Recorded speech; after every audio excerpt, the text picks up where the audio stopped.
babae ko. Siya. May secret affair kami ng office mate ko. Hindi ko matigilan kasi sobrang galing niya sa...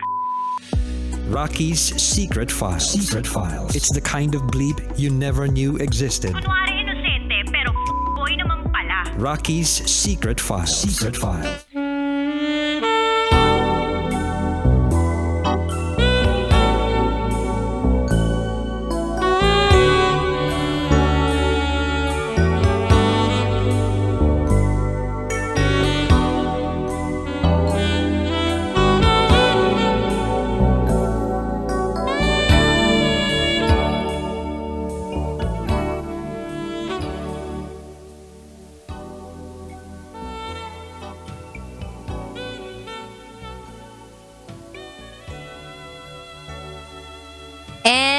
We're back. Kasama nyo pa rin si DJ Rocky and this is SPG as in Super Baconator Secret File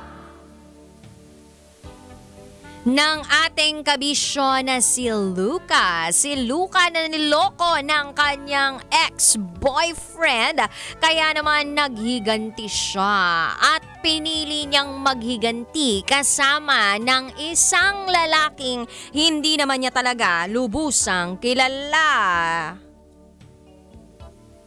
Pero at least kesa naman sa tapusin niya yung buhay niya since nasa kataas-taasan na siya ng tulay, na-save pa siya.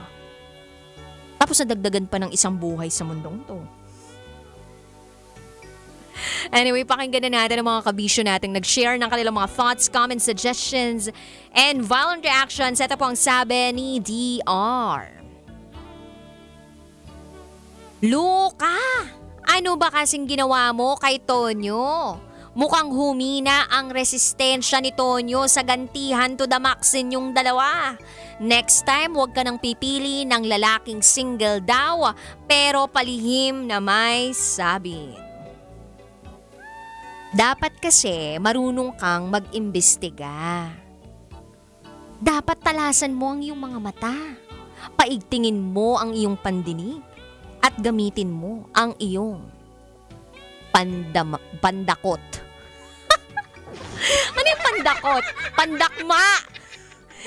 Gamitin mo ang iyong kamay. Salatin mo. Gamit ang iyong mga kamay, ang kanyang mga kamay. Tingnan mong maigi. Kung merong wedding ring. O kung walang wedding ring, check mong maigi. Baka biglang parang na-engrave na dun sa balat niya na laging may nakasuksok sa kanyang ring finger.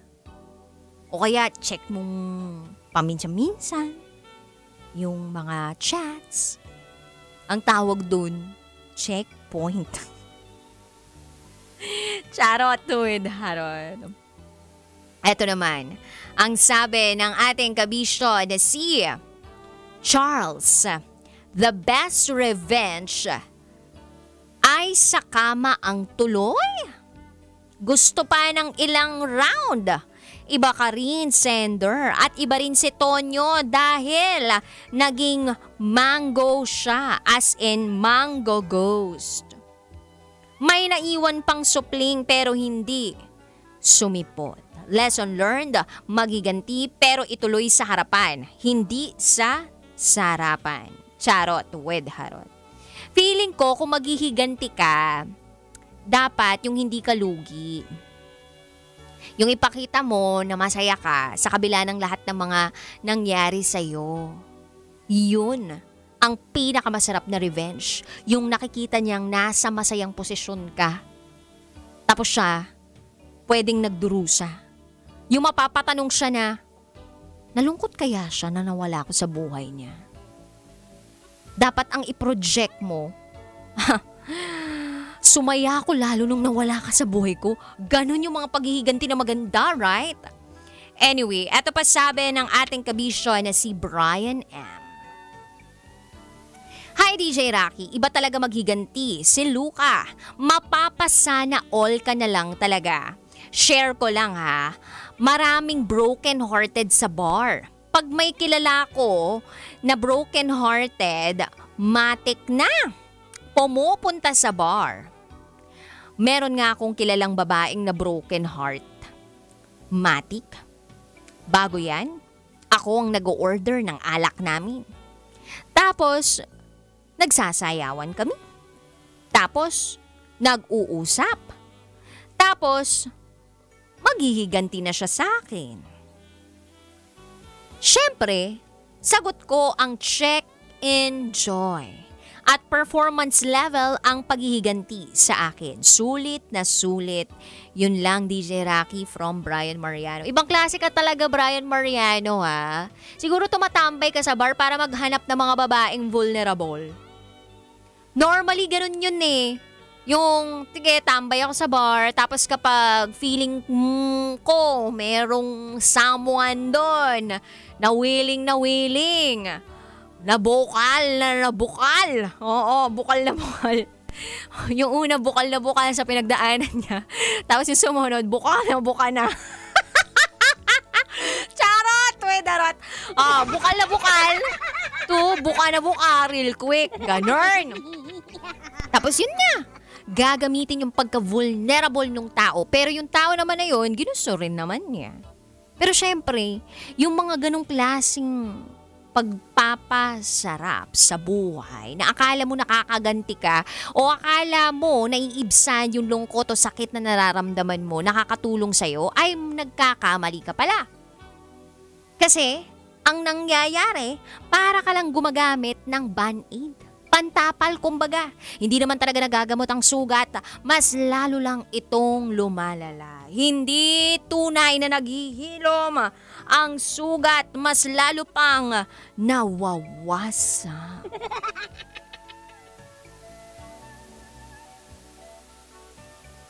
Eto pa ang sabi ng ating kabisyo na si John.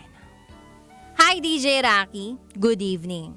Ang masasabi ko lang sa SPG sender natin na si Luca ay magandang maghiganti kung ipapakita mo na ikaw ay masaya. Mag-post ka na mag-post sa social media tapos i-hashtag mo, no regrets. Remember, huwag gawing drama ang buhay kasi baka makalimutan mo kung sino ka. Let your happy vibes be the best kind of revenge. Ika nga nila. Yan po ay galing kay John. Oh, I agree. Let your happy vibes be the best kind of revenge. Diba? Mas maganda yung ganun. Na kunwari, hindi ka affected, pero deep inside, affected ka. Yung tipong masasabi mo sa sarili mo na, sino ba tong taong to na pinapaiyak ako? Kala naman niya, guwapo siya. Ganon! Anyway, ang dami pa pong nag-comment sa ating SPG Secret File for tonight. At ang masasabi ko lang talaga sa'yo, SPG Secret File sender Luca, Luka ka? Bakit mo naman ibinigay yung sarili mo sa isang lalaki na bigla mo na lang nakilala dyan sa may tulay? Pero sige, iniisip ko na rin, saving grace yon. Kasi sinave ka niya. Sinave ka niya sa pagkitil lang yung buhay. And at the same time, nadagdagan pa ang blessing mo sa buhay na ito. Merong buhay. Nabuhay, rather. At yun ang supling ninyo. Na ngayon ay 15 years old na. Sana masaya ka na lang talaga sa buhay mo, SPG Secret File Sender. At para sa mga kabisyo natin out there na nakikinig ngayon, tatandaan nyo po na kung maghihiganti kayo, make sure lang na yung taong pinaghihigantihan ninyo ay aware dun sa ginagawa ninyo. Kung po pwede lang, no? Aware siya na masaya ka na. Aware siya na ang dami mo nang napupuntahang lugar. Aware siya na meron ka ng someone na nilalande. Ganon! And by focusing on yourself, nakakapaghiganti ka na. Tsaka kung maghihiganti ka, you make sure na mag-upgrade ka. Hindi yung magda-downgrade ka. makeover. Yan, kailangan yan eh. Tapos yung may glow up ka. Yan. Bakit ka maghihiganti tapos hindi ka naman magiging bongga? O, dapat maghihiganti ka pero mag-glow up ka. Ganun. And eto pa kabisyo, huwag mo rin kakalimutan na kapag nagsimula kang maghiganti, maging handa ka sa plot twist. Baka ikaw pa yung magtaka at mag-suffer na masabi mo sa sarili mo, wait. May happy ending ba ako dito? Which by the way, na-achieve naman ng ating SPG Secret File Sender kasi parang ang daming happy ending yung nangyari sa kanila ni Tonyo. Pero minsan yung plano mong revenge ay nagiging happy ending sa ibang tao. So, be ready for your own plot twist. Luca, and to others na pinagdaraanan, ang ating pinagdaraanan, yung pinagdaraanan ng ating SPG Secret File Sender or nagdaraan dun sa pinagdaanan ng ating SPG Secret File Sender, ang masasabi ko lang sa'yo, be happy. Because being happy is the best kind of revenge. Yun lang. Tsaka, huwag niyo pong pagurin yung tao.